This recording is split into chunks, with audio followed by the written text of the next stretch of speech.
Across the endless grasslands of Central Asia, the earth itself seems to breathe. Wind combs through waist-high grass, herds of horses move like living rivers, and on the horizon, a lone rider appears as nothing more than a speck of dust. It is the year 1260, and the Mongol Empire stretches from the Pacific Ocean to the borders of Europe. It is the largest contiguous land empire in human history, a world held together by speed, steel, and fear. Into this world of conquest and power, a girl is born.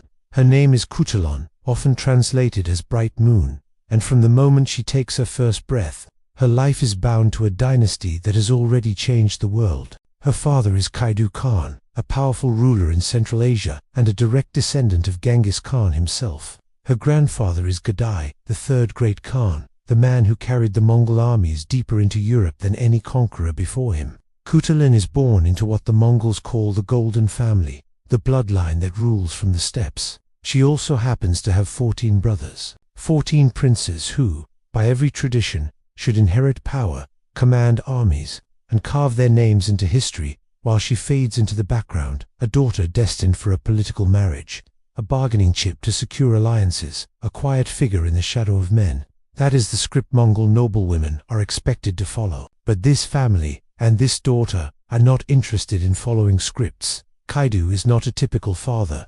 He has spent his life fighting to maintain his power against rival Khanates, especially his formidable cousin Kublai, who sits in a lavish court in China and claims to be the great Khan of all Mongols. Kaidu lives on the steppe, closer to the old ways, a world of yurts, horses, and dust-choked battlefields.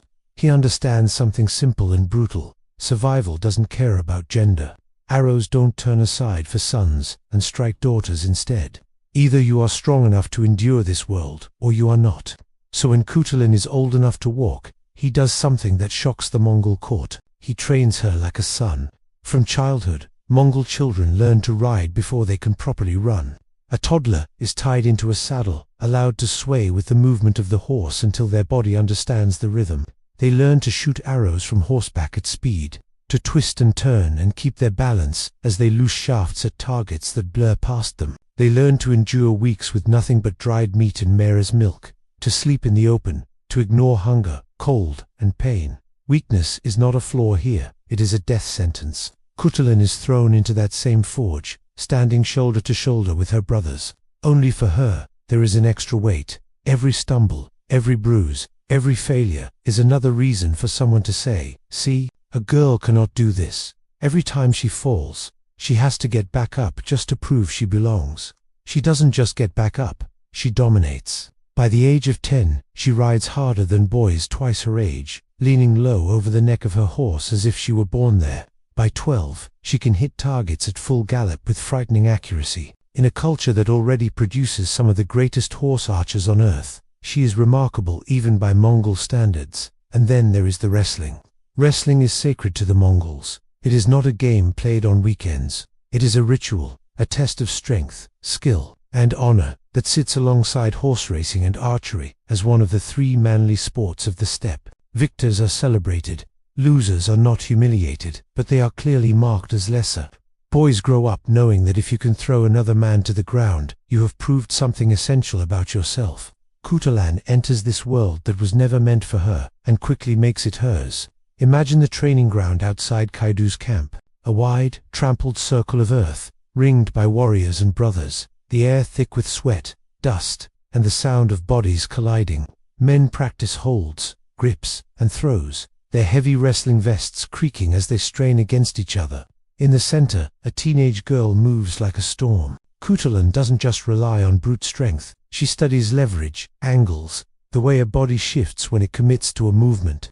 She learns how to turn a man's own weight against him, how to make a giant stumble with a small, precise shift of her foot. Again and again, she steps into the ring with seasoned soldiers, men who have seen real combat, who have broken bones and taken lives, and she sends them crashing into the dirt. At first, there is laughter, then surprise, then silence. Her brothers watch with a mixture of pride and something more complicated. Pride, because she is family and she is magnificent. Fear, because she is proving something no one wants to say out loud, that she, a daughter, might be the strongest warrior among them all. Across the steppe, stories begin to spread. They travel faster than armies carried in the mouths of merchants, travelers, and defeated challengers. In distant camps from Mongolia to Persia, people speak of a princess who rides like a demon and fights like a man. No, like something more than a man. A woman who can wrestle grown warriors to the ground and leave them gasping in the dust.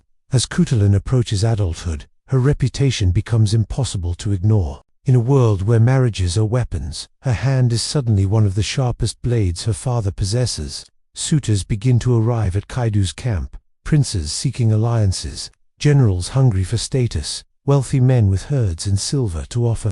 Each one sees Khutulun as a prize to be claimed, a way to tie themselves to the golden family, to Kaidu's power. But there is a problem. Khutulun has lived her entire life as a warrior. She has bled and trained and risked her life beside men. She has seen what marriage looks like for many noble women, a transaction first, a relationship second. She knows that if she marries like everyone expects, she will become a bargaining chip, moved on a map by other people's hands. So when her father presses her, "You must marry," it is expected. You are a princess of the golden family. Your marriage could secure alliances we desperately need. She does not simply refuse. She makes an offer no one can ignore. "I will marry," she says, "but only to a man who can defeat me in wrestling.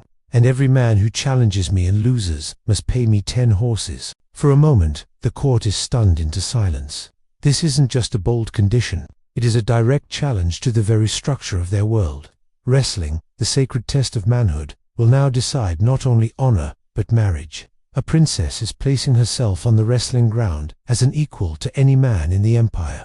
If they want her, they must prove they can beat her on her terms. Some call it arrogance, others call it madness. But Kaidu, after a long moment, smiles. He has seen his daughter drag men twice her size into the dust. He has seen fear in the eyes of warriors as they step into the ring with her. He understands what this challenge really is, a declaration. "Very well," he says. "Let the challenges begin." The first suitor arrives within weeks, a prince from a neighboring territory, broad-shouldered and confident. He brings 10 horses to seal the wager animals, so fine that even experienced warriors pause to admire them. The entire camp gathers to watch. This is more than a match now.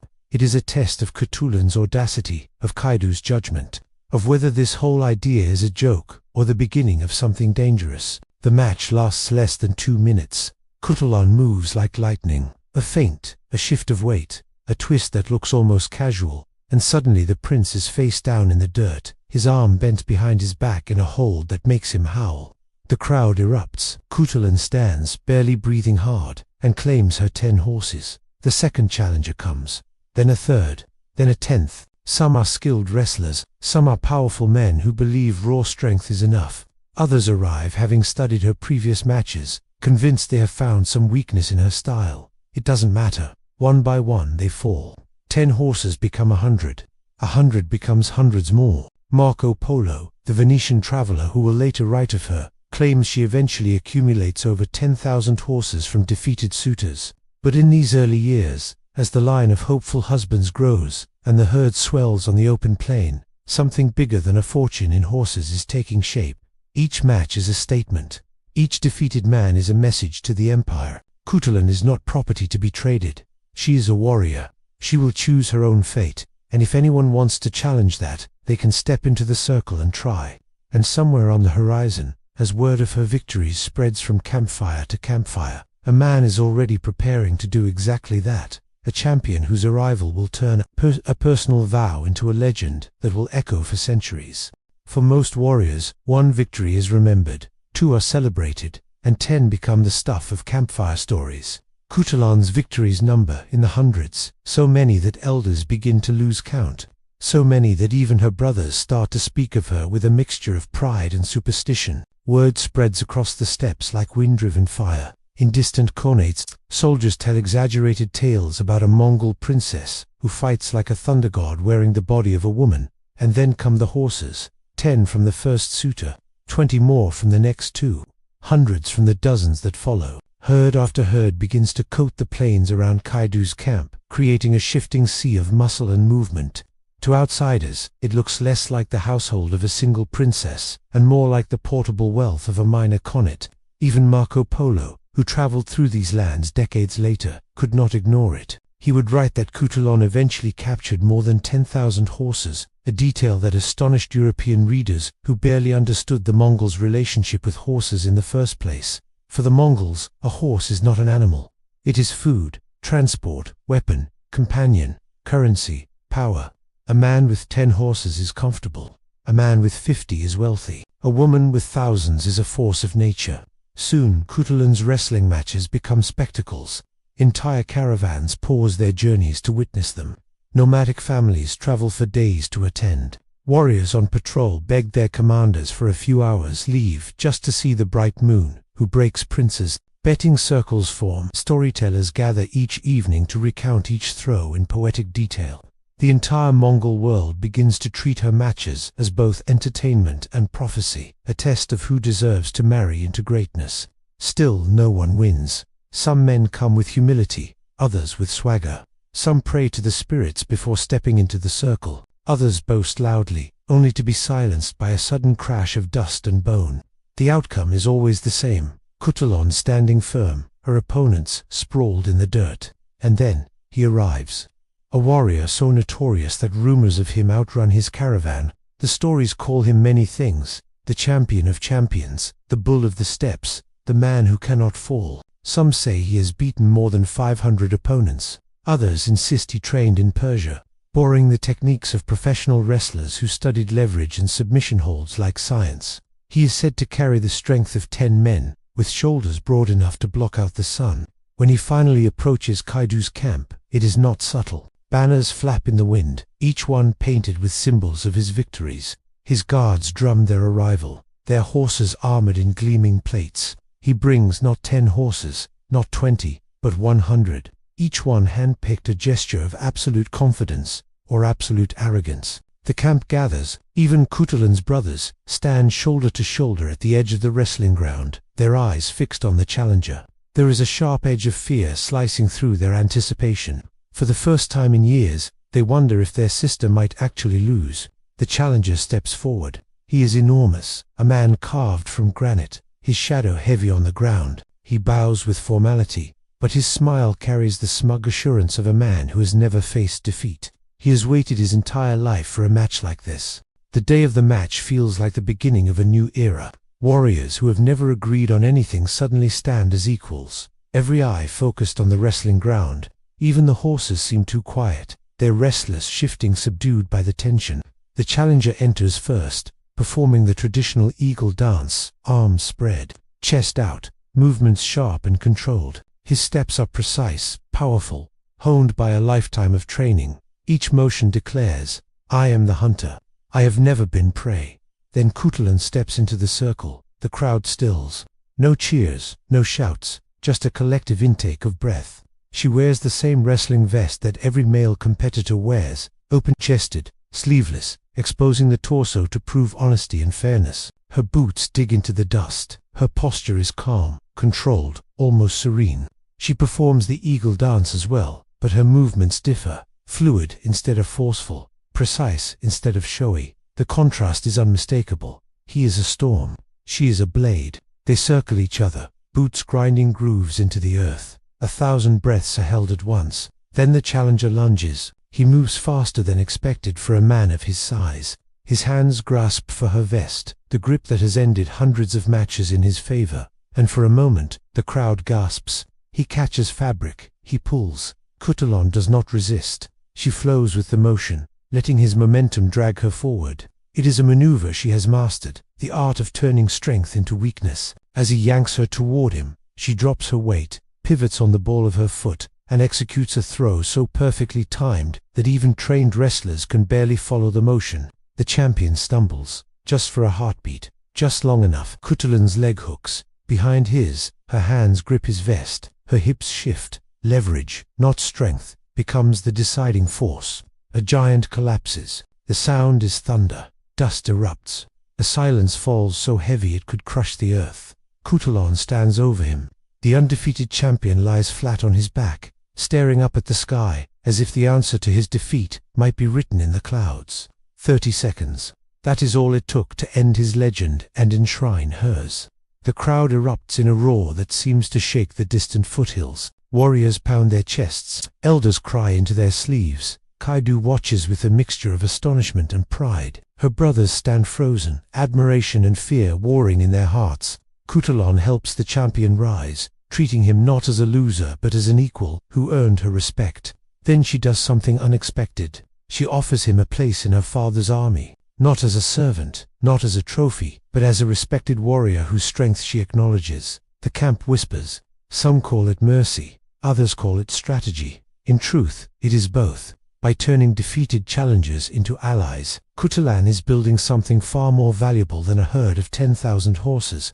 She is building a power base, and soon she will need every ounce of that strength, because the wrestling ground is only the beginning. Ahead lies war, blood, and the battlefield, where she will carve her name not just into legend, but into history itself. The wrestlers who lost to Khutulun left with bruised pride and empty horse pens. The champion who nearly defeated her left with something else. Respect. But it would not be wrestling that defined Kutulun's legacy. It would be war. By the mid-1270s, the steppes were no longer the united empire forged by Genghis Khan. The great Khanates had fractured, each ruled by a different descendant competing for legitimacy, wealth, and control. Rivalries simmered like coals beneath the grasslands, especially the one between Kaidu Khan, Kutulun's father, and his cousin Kublai Khan, who ruled from his palace in China. Kublai claimed to be the legitimate great Khan of all Mongols. Kaidu disagreed loudly, very loudly. Their conflict wasn't just political, it was cultural. Kublai had embraced Chinese governance, silk robes, and court rituals. Kaidu remained fiercely loyal to the old ways, the steppe, the saddle, the autonomy of nomadic life. To Kaidu's supporters, Kublai was drifting away from the spirit of Genghis Khan. To Kublai's followers, Kaidu was a stubborn relic. War between them was inevitable, and in this landscape of fractured loyalties and shifting alliances, Kaidu did something that shocked even those closest to him. He appointed Kutulun as one of his military commanders, not as a symbolic figurehead, not as a ceremonial leader for show. A real commander with real authority, thousands of riders, scouts, and archers under her command. Some generals protested. She is a woman, they argued. No man will follow her into battle. Kaidu didn't respond with words. He simply said, "Watch them," and they watched. Her first test, the battle near the Talis River, a skirmish, but a dangerous one. Kaidu's forces collided with a detachment loyal to Kublai. Dust choked the air, arrows fell in dark streaks, and the screams of horses echoed across the river valley. Kutulun was given 300 horsemen. Her orders flanked the enemy. She rode ahead, scouting the landscape with an eye sharpened by years of training. But the enemy had anticipated the maneuver. A reserve force nearly triple the number of her riders waited exactly where her attack was meant to strike. A lesser commander would have retreated. A foolish commander would have charged. Kutulun did neither. Instead, she split her force with the precision of someone slicing meat for battle rations. 200 riders continued the planned flank, shouting, kicking up dust, creating the illusion of a major attack. The enemy reserve responded immediately, galloping to intercept the noisy threat. Kutulun, with her remaining 100 warriors, veered even farther from the battle. They moved fast and silent behind a ridge, using the terrain like a cloak. The enemy saw only the decoy force, not the shadow slipping behind them like a knife. By the time Kublai's men realized the trap, Kutulun's riders were already at their rear, positioned perfectly behind the enemy command center. She did not hesitate. With a war cry that rolled across the battlefield like thunder, she led her 100 riders straight into the enemy officers. The precision of the attack was devastating. Chaos erupted as commanders fell before they could rally their men. Horses scattered, lines buckled. The enemy formation collapsed from the head downward, a beheading strike executed with surgical clarity. And then came the moment that turned Kutulun from a talented commander into a living legend. The grab, her signature move in the middle of the enemy's crumbling command structure. One officer stood out, his banner taller, his armor more ornate. A general. He was surrounded by guards, swords flashing, horses rearing, the chaos thick around him. Kutulun didn't care. She charged straight toward him. Her horse sliced through the guards like a spearhead, hooves kicking up dust and panic. A guard reached for her reins. She smashed her elbow into his jaw without even looking. Then, in a moment that would be repeated in whispered stories for generations, she leaned from her saddle, hooked her arm around the general's chest plate, and pulled him off his horse. One rider, one arm, a full-grown armored general. She slung him across her saddle like he weighed nothing, turned her horse, and rode away from the battlefield with her prize. When she returned to Kaidu's camp and threw the captured general at her father's feet, even the most skeptical generals understood one thing: men would follow Khutulun into battle, because Khutulun won. For 15 years, she became the sword of the steppe skirmishes, raids, ambushes, full-scale battles that swallowed entire valleys.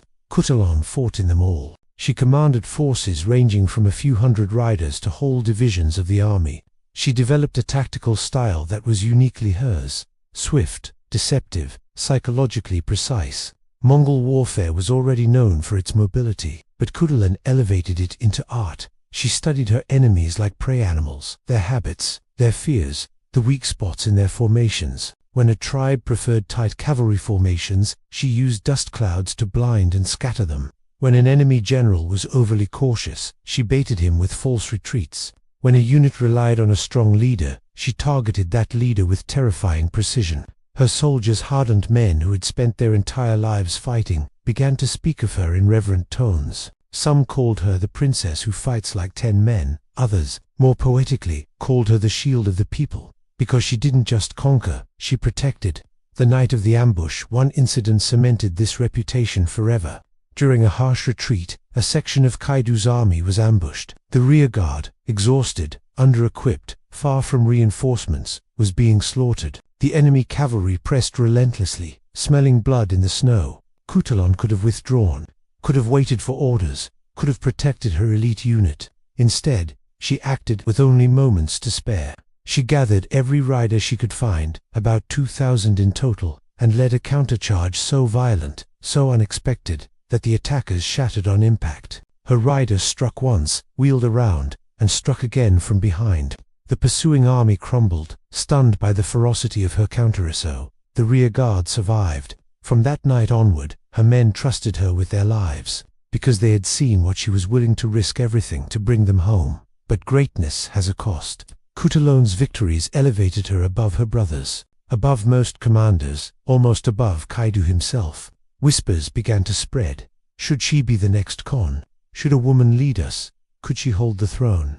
Her rise, unstoppable on the battlefield, began tearing cracks into the family she had always fought to protect. And soon, those cracks would widen into a crisis that threatened to shatter the entire Khanate. Power is a strange thing on the steppe.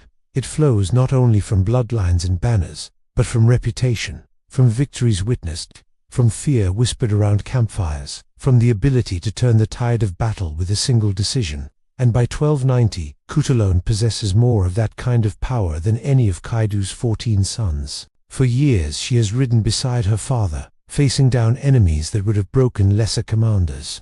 She has returned from battles with prisoners slung across her saddle. She has pulled men from death, rescued armies from ruin, and held entire regions together with sheer willpower. Soldiers swear loyalty to her more willingly than to her brothers. Some even whisper that if she declared herself Khan, half the army would follow without question. And that is precisely the problem. Kaidu is aging. Warfare, stress, and the relentless pressure of ruling a fragmented empire have carved deep lines into his face. His voice is not as strong, his posture not as unshakable. Every cough, every hesitation in his speech, every moment he stays in bed longer than usual, sends worry spiraling through his court. Succession must be addressed. Tradition says one of his sons should rule. Logic says Kutulun is the most capable of all his children. Politics says that choosing her could ignite a civil war. Kaidu wrestles with this torment in silence. His closest advisors warn him that naming a woman heir, no matter how skilled, no matter how beloved by the army, would destabilize everything. Allied Khans might abandon him. Rivals would pounce, claiming the throne had been weakened by female rule. Even loyal generals might hesitate to pledge allegiance. But Kaidu knows what many others refuse to admit. Kutulun is not simply exceptional for a woman. She is exceptional, period. In private, he confides to a trusted advisor, "She is worth any 10 of my sons, maybe more," and his sons know it. When Kutulun enters a room, the air changes, conversations soften, faces harden. Brothers glance sideways at each other, calculating, resenting, doubting, each one raised with the expectation of inheritance. now forced to reckon with the possibility that their sister, the legendary wrestler, the undefeated commander, might surpass them all. It festers. The poison of greatness. Khutulun sees it happening long before anyone speaks it aloud. She sees the stiffness in her brother's shoulders when she enters the war tent. She sees the way their voices sharpen when Kaidu praises her. She sees the looks exchanged behind her back, not of admiration anymore, but of fear. She knows what fear does in a political vacuum. She has watched it consume tribes, break alliances, shatter conates. She can feel the storm coming. One night, after a long day of council meetings in which her father subtly tested reactions to her name, Kutulun seeks Kaidu out. She finds him alone, sitting outside his tent, staring into the cold horizon where the moon hangs low and white. He looks older than she has ever seen him. "Father," she says quietly. He turns, and she kneels beside him. Kaidu tells her everything: the pressure, the advisor's warnings, the resistance from allies, the whispers of rebellion if he names a woman as heir. And then he says the words she has feared: "You are the most capable of my children. You should rule after me." Kutulun listens, her expression steady but her mind racing. She had spent her life proving she could meet every challenge thrown at her. Wrestling, war, leadership. But succession is a different matter. This is not a question of strength or skill. This is a question of survival. Not hers, her people's. Finally, she says, "If you name me heir, they will tear each other apart." Kaidu clenches his fists. They would not dare, but they would. Kutulun knows this with absolute clarity. Ambition has already taken root in her brothers' hearts. Some might openly rebel, others might quietly undermine her. Rival Khonates would seize the opportunity to attack a divided succession.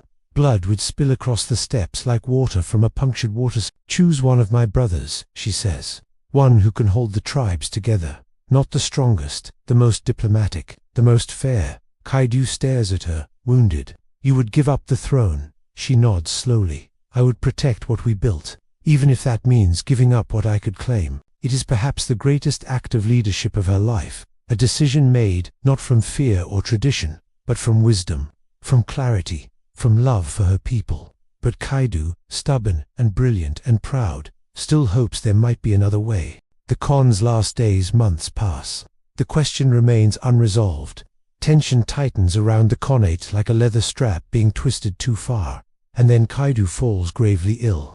The man who has outmaneuvered Kublai Khan for decades, who has ridden across thousands of miles of steppe, who has seen the rise and fall of countless rivalries, now struggles to lift his head from his pillow. As word spreads, political maneuvering erupts instantly. Messengers race between camps. Brothers whisper in the shadows, arranging supporters. Alliances shift in hours. Kaidu's sons are preparing for a war that has not yet begun. Kutulun sees all of this, the frantic jockeying for position, the sharpening of knives, literal and metaphorical, and she realizes there is no time left. Her father will not survive this illness. Her people will not survive a civil war. So she summons her brothers, all 14. The unthinkable proposal. They gather in the largest tent, a space heavy with tension and unspoken accusations. Some brothers come reluctantly. Others arrive bristling with suspicion, expecting a trap. A few hope she will declare herself heir so they can strike first. Kutulun stands in the center of the tent, calm and unarmed. "Our father is dying," she begins. Her voice cuts through the murmur of the room. "We have two choices: fight each other until the Khanate collapses, or choose unity." Disbelief flickers through the group. Some scoff, others glance warily at one another. Then she speaks the words none of them expected. "I support Oris as heir. Oris, not the strongest, not the most ambitious, but the wisest, the most even-tempered, the brother who might actually hold the family together. And I will serve as his military commander." She adds, "No throne, no crown, only duty." Silence follows. A long, stunned silence. No one was prepared for this. Not even Oris. But Kutulun's decision is a masterstroke of strategy. She removes herself from the line of succession, disarms her brother's fears, and offers a compromise that preserves stability. Slowly, grudgingly, they agree. Kaidu dies shortly after. Oris becomes Khan. Khutulun becomes his shield, his general, the stabilizing force behind the throne. She steps aside from ultimate power, not because she lacked the strength to seize it, but because she possessed the wisdom not to. But destiny is not done with her yet. A warrior like Khutulun cannot simply fade into domestic peace. Her story still has chapters left to burn through history. And in the next chapter, her legend will rise beyond battles and politics, into myth, opera, and the imagination of the world. Kaidu is gone. The Connaught mourns, steadies itself, and then braces for the future. Horus, the brother Kutulun chose, sits upon the throne, and beside him, as promised, stands Kutulun. Not as queen, not as regent, not as a woman seeking power she surrendered, but as the military commander who holds the entire structure together. If Horus is the voice of diplomacy, Kutulun is the heartbeat of the army. For a time, the steppes breathe easier. But Kutulun's story is not one of quiet endings. It never could be. A decision no one expected. The Princess Mary's Khutulun is in her 40s now, a twilight prime by Mongol standards. Most women her age have raised children into adulthood. Many have grandchildren. Khutulun has spent her life in a saddle, in a wrestling circle, on a battlefield. Her name is carried across the steppe like a battle cry. Her herd of horses, earned through decades of defeated suitors, is so vast that trade routes bend around it. And yet, she remains unmarried. With Kaidu gone, the pressure returns with sharpened edges. You need an heir. You need stability. You are too old to keep fighting forever. You cannot lead armies. Without a husband to secure your future. Kutulun listens. She nods. She pours tea for her advisors. And then she does something that blindsides them all. She chooses a husband. Not a prince, not a wrestler, not a nobleman with ambitions, not a general seeking prestige, but a man of modest rank, someone who had served her father loyally, someone trustworthy, someone who would never attempt to bend her life to his will. His name is uncertain in the surviving records, perhaps Gazan, perhaps Abatai, but his identity is almost irrelevant. Kutulun chooses a man who fits into her life, rather than demanding she shrank her life to fit into his. The court is scandalized. After decades of refusing the finest suitors on the steppe, Kutulun chooses an ordinary man. But of course she does. Kutulun has always written her own script. The wedding is quiet, almost shockingly simple for a princess of the Golden family. No grand spectacle, no lavish displays, no political weight attached. And most surprising of all, Kutulun does not retire from war. She keeps her command, keeps her armor, keeps her horse, keeps her independence. Her husband becomes something unusual for the era, a man known primarily through the achievements of his wife, and by all accounts, he seems content. Rumors, the shadow that grew behind her legend, but greatness comes with a shadow. Kutulun is too extraordinary, too skilled, too defiant of social expectations, and for certain chroniclers, that is unacceptable. As years pass, rumors begin to worm their way through the fractured Mongol world. She poisoned her father to gain influence. She murdered her brothers to stay in power. She must use witchcraft. No woman could be that strong. She is unnatural. Something is wrong with her. These accusations flourish, not in her lifetime when people can see her strength firsthand, but afterward, when insecure chroniclers and political rivals attempt to rewrite history to align with their worldview. Modern historians have torn these accusations apart. If she were hungry for the throne, why would she voluntarily step aside? Why support Horus? Why accept a modest marriage? Why continue serving as commander instead of ruling? The answer is obvious. The rumors are lies, born not from truth, but from fear. Fear of a woman who shattered the expectations of her age so completely that later generations could not comprehend her without inventing sins to explain her power. Her final years and a death lost to time between campaigns. Kutulun continues to serve as her brother's strongest pillar. She leads troops into battle, commands strategies, negotiates with tribal leaders, and protects the fragile unity of the Connaught. But history grows thin as it approaches her final years. Some say she died on the battlefield, falling in combat as a true warrior of the steppe. Others claim she passed peacefully, surrounded by family, at an age when most Mongol warriors have long since met their end. No chronicler recorded the exact date. Her grave has never been found. Perhaps that is fitting. Some legends are too large to be buried. Her legend leaves the steppe Kutulun. Her story could have ended there, a brilliant but half-forgotten warrior in the tangled archives of Mongol history. But fate had other plans. A Venetian traveler named Marco Polo, who spent years in Kublai Khan's court, wrote about her in the Travels of Marco Polo. He calls her Aegean, a distorted version of one of her names. His account of her wrestling exploits and military skill carries her tale across continents. In Europe, readers were astonished and skeptical. A woman warrior stronger than men, impossible. A princess commanding armies, ridiculous. But the story sticks. Centuries later, in 1762, Italian playwright Carlo Gazzi writes a fantasy play inspired by Marco Polo's tale. He names the princess Turandot, based on the phrase Turan's daughter, a nod to Central Asia. In Ghazi's telling, she challenges suitors not with wrestling, but with riddles. Failure means death. The echoes of Kutulun are unmistakable. Then, in the early 20th century, composer Giacomo Puccini adapts the play into one of the world's most famous operas. The aria Nessun Dorma becomes iconic. Opera houses echo with the voice of a princess no man can conquer, a fictional descendant of a very real Mongol warrior.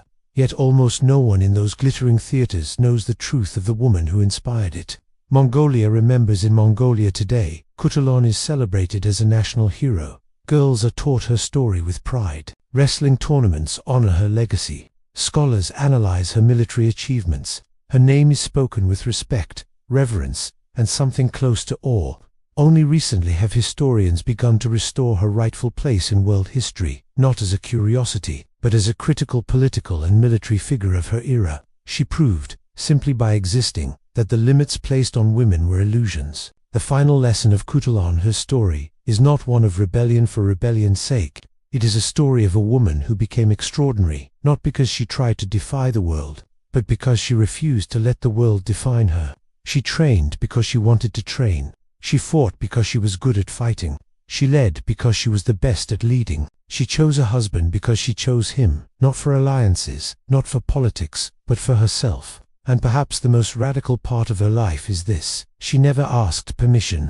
Not once. Khutulun died in the early 14th century, but her legend never did. It galloped across continents, evolved into theater, transformed into opera, seeped into folklore, and eventually returned home, where Mongol grandmothers still tell their granddaughters, be like Khutulun, be strong, be brave, be yourself, no matter what the world says. Her story is a door, one she kicked open 700 years ago, and one that is still opening today.